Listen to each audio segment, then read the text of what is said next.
Grazie allora ai partecipanti alla tavola rotonda e anche al moderatore, a Graziano Tassinato, che ha consegnato un profilo con l'ultima chiusura, un profilo dell'imprenditore che ci interessa adesso verificare con la tavola rotonda successiva. Tra l'altro non so se sia un brevetto di H-Farm, il Big Shoes, scarpe grosse e cervello fino sarebbe questa, no? Quindi, sì, sì, no, mi pare molto opportuno, e credo che in quello che è stato detto, nel richiamo alla flessibilità, alla capacità di affrontare la complessità, quando Tassinato parlava del problema del big data, oggi uno degli aspetti è proprio questa capacità attraverso le tecnologie di affrontare la complessità, il mondo della complessità, perché il mondo si è fatto sempre più complesso e molto interrelato, quindi le scarpe grosse, l'attenzione al lavoro e il cervello fino, che non è soltanto il cervello dell'individuo singolo, ma è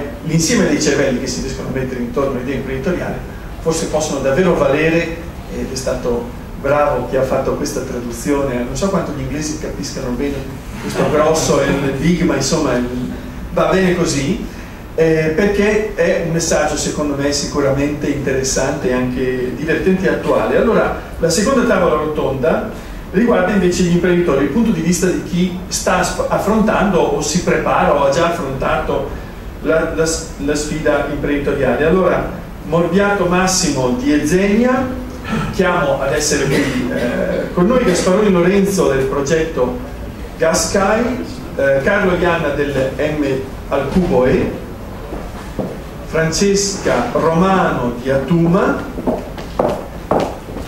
Diego Giorgini di AJX.com, Federico Filira di Telerete Nord-Est. A moderare questo secondo panel di relatori ci sarà Filippo Dalfiore, che è ricercatore del Massachusetts Institute of Technology, di stanza a Padova e ospite presso il Parco Scientifico e Tecnologico Galileo, a cui cedo il mio posto per coordinare questa seconda sessione, quindi prego al dottor Dalfiore. Anche qui l'obiettivo è essere sintetici, quindi do a lei anche un obiettivo. Noi abbiamo un aperitivo a mezzogiorno organizzato nel piano sottostante il piano d'ingresso, che voi avete visto quando siete entrati in questo edificio. Poi vi condurremo e sarà anche quello un momento nel quale vi potrete conoscere meglio, perché uno degli obiettivi era anche quello di stimolare qualche relazione tra i partecipanti stessi alle due tavole rotonde, che riteniamo di estremo interesse. Quindi grazie. Dottor Dalfiore, a lei. Grazie a tutti e grazie soprattutto agli imprenditori che sono arrivati qui questa mattina e che non vedo l'ora di ascoltare, a dirvi la verità. Però prima di partire vi parlerei un po' della Valle della Morte di cui si parlava questa mattina, perché ci sono passato e se oggi non ho i capelli bianchi è un miracolo, nel senso che diciamo coglievo il senso di quello che si parlava stamattina perché l'ho vissuto sulla mia pelle. Quindi farei così, inizierei con una breve presentazione di un quarto d'ora della mia esperienza di imprenditore, ricercatore imprenditore, per poi partire con una serie di domande agli imprenditori qui presenti. Abbiamo 4 giovani imprenditori e 2 diciamo esperti di startup, quindi farei delle domande direttamente agli imprenditori, poi alla fine delle 2 batterie di domande farei dare un commento esperto dalle altre 2 persone presenti qui al tavolo. Allora, vediamo un po', mi devo spostare perché il computer è qui.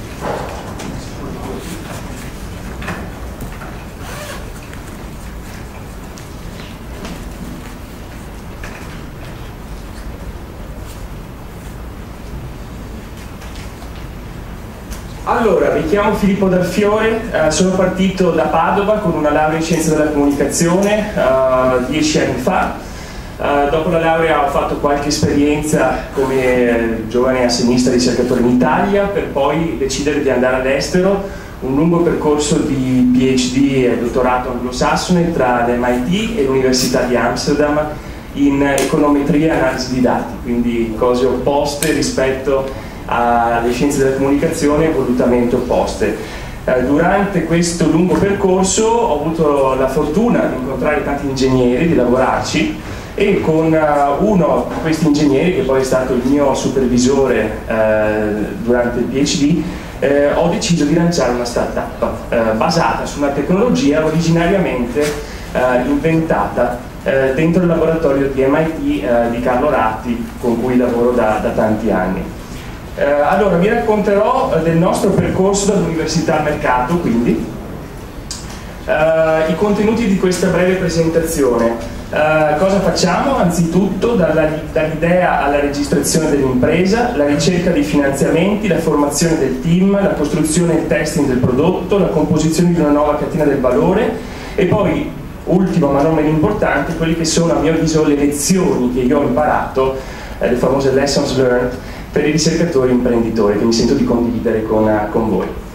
Allora, stare all'MIT e volere lavorare sulla tecnologia vuol dire per forza fare innovazione, vuol dire per forza diciamo, inventare una tecnologia rivoluzionaria che poi qualcuno potrebbe portare sul mercato, chi tra i ricercatori ha voglia di cimentarsi nell'attività imprenditoriale. Questo per dire che la natura degli spin-off MIT è molto particolare, sono imprese monotecnologiche tipicamente, perché gli investimenti richiesti per inventare una tecnologia che ancora non esiste sono molto alti e sono imprese che diciamo, pongono anche delle sfide alla società. Per esempio noi l'abbiamo fatto sul piano della privacy e ve ne accorgerete presto come. Premessa per spiegare qual è la nostra tecnologia è quella che noi chiamiamo collective sensing, il fatto che tutti noi che abbiamo un cellulare e un dispositivo digitale generiamo delle tracce digitali che rivelano la nostra presenza nello spazio e nel tempo. Ecco, noi abbiamo pensato che aggregando tutte queste tracce riusciamo a capire a livello di massa dove sono le persone e come si muovono nelle città. Per far questo abbiamo pensato a fare dei partenariati con le aziende telefoniche, le imprese telefoniche e usare i dati disponibili pubblici del web 2.0. Quindi le persone come sensori di quello che sta succedendo.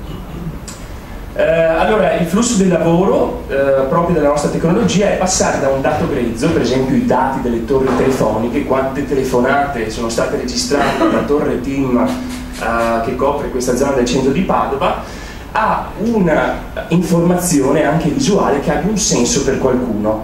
Passaggio impegnativo, perché tu devi passare da una interpretazione dell'informazione, da un'aggregazione, da un'interpretazione, da degli algoritmi e soprattutto chiederti ma di che cosa c'è bisogno, chi ha bisogno di sapere che cosa. Ecco, noi per rispondere a questa domanda ci siamo affiancati a quelli che abbiamo chiamato lead customer, dei clienti che avevano un problema ben definito e quello che vi mostrerò adesso è il nostro prodotto sviluppato per la polizia di Amsterdam, che ha problemi di gestione della sicurezza durante grandi eventi. Quindi immaginatevi l'ultimo dell'anno ad Amsterdam, milioni di persone che si riversano in città, l'esigenza di sapere in tempo reale se si stanno creando delle situazioni di sovraffollamento e pianificare le vie di fuga in modo adeguato. Allora, brevemente vi mostro cos'è Current City, qual è il nostro prodotto, vediamo se è ancora online e funzionante, spero di sì. Allora, questa è quella che noi chiamiamo una dashboard, è come il cruscotto della macchina, però invece che diciamo, essere in una macchina ve la dovete immaginare in una sala di controllo. Quella che vedete, la città di Amsterdam, ha un punto determinato del tempo, immaginatevi la situazione in tempo reale, in questo caso è il 21 agosto del 2010 alle 3 del pomeriggio, e quello che vedete sulla mappa è il comportamento umano nella città rilevato dal traffico telefonico del principale operatore. Allora, i quartieri sono distinti dai bordi e hanno un colore diverso a seconda dell'intensità del traffico telefonico, quindi le zone rosse sono quelle in cui il traffico telefonico è più intenso e quindi noi crediamo, anzi i nostri algoritmi ce lo dicono, che ci sia una concentrazione maggiore di persone. Quello che si può mettere in evidenza sono quelle che noi chiamiamo le anomalie, che sono quelle zone che si stanno comportando in modo anomalo in questo momento rispetto allo storico dell'ultimo anno. Per esempio una zona che di solito registra 10 chiamate adesso ne vede 1000. Non è un caso se tutte le anomalie sono in questa parte della città, perché in quel momento c'era un grande evento di una parata di barche che interessava molto a chi si occupava di sicurezza. Possiamo recuperare i Twitter mandati dalle persone, adesso non li vedete perché non sono caricati, sono quei messaggi che le persone stanno inviando in quel momento che parlano di possibili emergenze, perché hanno dentro delle parole chiave che parlano di aiuto, polizia o sovraffollamento e quant'altro, per disambiguare l'informazione quantitativa presentata sullo schermo. Velocemente possiamo disegnarci un punto di interesse da tenere monitorato, e da questo momento in poi il sistema terrà traccia di tutte le attività umane dentro quel punto di interesse. Una volta che è già formato il punto di interesse, vedremo la firma digitale di quel punto di interesse, il comportamento umano in quel luogo nel corso degli ultimi 7 giorni della settimana, o alla stessa ora dello stesso giorno, in questo caso ad un sabato, durante le ultime 52 settimane del giorno. Perché? Perché se sei autorità di sicurezza vuoi sapere come vanno le cose. Mi aspetto una crescita, sono allineato con tutti i sabati alle 3 in questo hotspot e via dicendo. E le sfide che ci hanno posto in Olanda sono state molto grandi, perché avendo un approccio molto quantitativo sui dati ci hanno chiesto: non ci interessa solo sapere delle attività telefoniche, dovete dirci quante persone ci sono nelle zone che monitorate. Allora abbiamo elaborato con l'aiuto di alcuni scienziati dei modelli di previsione della presenza, per cui a una telefonata a una certa ora corrispondono 50 persone che non stanno telefonando, e quindi diamo quelli che noi chiamiamo stime delle presenze umane. Poi siano ancora molto sballati è un altro discorso, ma vi dà l'idea anche dello spessore scientifico che ci deve essere dietro al dato che noi forniamo per prendere delle decisioni poi rilevanti e pertinenti. Ultima funzionalità è quella dei flussi. Attraverso il dato telefonico possiamo, qua cambiamo la mappa, ricostruire i flussi, vale a dire in entrata e in uscita nei principali hotspot durante l'ultimo quarto d'ora. Ecco, questo perché? Perché da imprenditore ho capito che non puoi parlare della tua impresa senza mostrare il tuo prodotto, altrimenti non ti capiscono veramente. E quindi ritenevo opportuno mostrarvi anche che cosa facciamo. Tornando alla presentazione velocemente, tentando di ottimizzare i tempi, andiamo avanti e vi racconto un po' la nostra strada. Allora, questo era il prodotto. Come è nato tutto questo? È nato perché Carlo Ratti un giorno si sveglia e dice: ma perché non vado da Vodafone a Milano e mi faccio dare i dati su Milano? Una cosa assolutamente assurda, perché i dati telefonici erano in possesso loro solo per gestire la rete, e se ne è venuto con una mappa di questo genere che raccontava di cosa succedeva durante il concerto di Madonna a Roma. Come tutte le persone pian piano si spostassero verso lo stadio, e questo si potesse capire dall'attività telefonica aggregata e anonimizzata. Ecco, passare da lì a quello che avete visto è il nostro viaggio. E i momenti topici di questa, dall'idea alla registrazione di impresa. Anzitutto a me viene in mente: ok, bella questa mappa, perché non pensiamo a renderla utile? Ecco, il primo problema è stato gestire le aspettative degli altri ricercatori del laboratorio, perché non tutti avevano questo interesse, anzi iniziano a vederti come quello business che diciamo fa gli interessi suoi e non più quelli della ricerca. Quindi questa è stata una fase molto delicata che io ho dovuto gestire. Poi insieme ho avuto la fortuna di trovarmi a Boston insieme a questo ideatore, e poi ad Amsterdam, mio supervisore di dottorato, era una persona che aveva già esperienza imprenditoriale, e lui mi ha detto: ma hai ragione, può darsi che possiamo trovare delle opportunità commerciali per questo, e abbiamo deciso di fondare una società non commerciale, una stichting. È abbastanza usuale in Olanda, perché con la stichting, con la fondazione, diciamo, si potrebbe tradurre, avevamo la possibilità di fare fundraising in modo un po' più semplice, soprattutto dai ministeri, e pagare meno tasse e riuscire probabilmente a perdere meno dei soldi pochi che ci sarebbero arrivati. 2 fondatori quindi, e abbiamo sfruttato immediatamente le connessioni che aveva questo mio partner, perché lui aveva già una connessione dentro l'operatore telefonico olandese, il primario, e aveva già una connessione dentro il Ministero dei Trasporti e delle Acque, che è il più grande dell'Olanda, che è ossessionato dalle inondazioni dovute al riscaldamento climatico. E quindi appena gli abbiamo raccontato sapere dove sono le persone, dice: porca miseria, qui è il futuro, perché io qua fra 5 anni in Olanda vado sotto, e se vado sotto devo sapere come evacuare, devo sapere dove sono le persone, tipo Katrina. E noi abbiamo sfruttato quest'onda e siamo riusciti a fare il primo fundraising. Chiaramente abbiamo fatto tutto firmando un memorandum di understanding con i ricercatori dell'MIT, perché altrimenti un giorno ci avrebbero detto: ma come, ci avete fregato l'idea, l'avete trasformata, che poi siamo approdati in una cosa molto più sofisticata e diversa da quella mappa lì, è un altro discorso. Però abbiamo stabilito che si era partiti insieme e abbiamo detto: se un giorno faremo mai una società commerciale, voi avete un tot di azioni nella società. E quindi abbiamo aggiustato i rapporti con i singoli ricercatori. La ricerca di finanziamenti. Allora, qui vedete un'immagine di un focus group che io ho condotto alla polizia di Amsterdam. Non è che vai alla polizia di Amsterdam e gli chiedi 100.000 euro e loro te li danno. Li abbiamo dovuti convincere che avremmo disegnato un prodotto ritagliato sulle loro esigenze. E quindi cosa abbiamo fatto? Trovando un champion, un campione dentro l'organizzazione, siamo riusciti a raccogliere intorno al tavolo tutti quelli che avevano un potenziale interesse in un'applicazione di questo genere dentro la loro organizzazione. Insieme a loro abbiamo fatto un paio di focus group e abbiamo disegnato le funzionalità, se volete, che avete visto prima su Currency. Poi, ecco, ricerca di finanziamenti, momento topico, abbiamo lanciato la nostra idea a un grande evento internazionale, Picnic 2008, con un artista di Google che ci ha fatto una visualizzazione ancora più bella. Ecco, lì abbiamo creato la notorietà di cui qualcuno parlava prima, il fatto che bisogna essere visibili. Ci siamo fatti aiutare dagli amici del Ministero dei Trasporti per la ricerca di nuovi sponsor, quindi non solo la Polizia di Amsterdam, ma anche un'agenzia olandese per diciamo, il territorio, per l'ambiente e il territorio, che era interessata a capire come venivano utilizzati i parchi, e siamo riusciti a catturare Cisco System in modo indipendente, perché loro stavano lavorando una cosa simile alla mappa ecologica di Amsterdam, in cui c'erano tutti i consumi di CO2 e via dicendo, e abbiamo catturato ulteriormente questi partner dandogli un ruolo di advisor per il nostro progetto. Dopodiché bisognava però produrre, bisognava mantenere le promesse. Lì è un salto incredibile, perché fino ad allora, se volete, avevamo solamente venduto, creato idee. A quel punto ci siamo dovuti affiancare di altre persone. Come l'abbiamo fatto?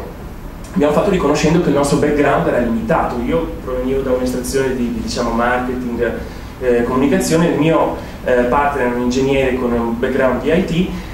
Ci voleva soprattutto sviluppatori e ricercatori sui modelli matematici e statistici. Siamo avvalsi dell'MIT, dell'Università di Salisburgo, l'università dove entrambi lavoravamo, e poi professionisti aziendali, anche professionisti aziendali molto importanti, perché poi sono quelli che hanno l'esperienza di lavorare con il cliente, che è molto diversa da lavorare solo all'università.